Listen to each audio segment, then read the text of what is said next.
Mapa-online o live event man, kinakikiligan ng gusto ang tambalan ni na Andres Mulak at Ashtin Olviga. Ang Ash Dress na nga ba ang bagong phenomenal love team? Alamin po natin yan sa Frontline Report ni MJ Marfori. Magkatabing nakaupo, nagkatinginan, nagkangitian, sabay sandal. Yun lang.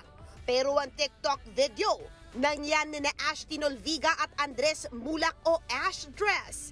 Aba, may 1.9 million hearts within 3 days of posting. Ang views niyan, 12.3 million lang naman. Ang mga video ni na Andres at Ashtin parang may magnet sa netizens.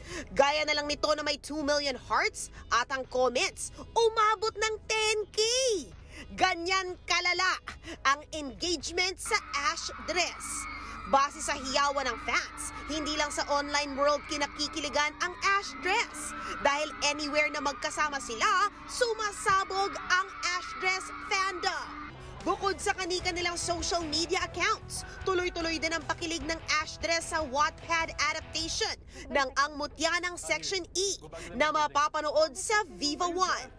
There's something about Ash Dress na naturally nakakakilig.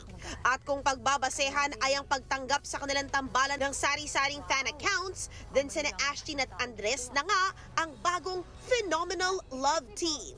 Nagbabalita mula sa Frontline, MJ Marfori, News 5. Mga kapatid, ito po ang inyong K-Alaman Queen, Kalad Karen.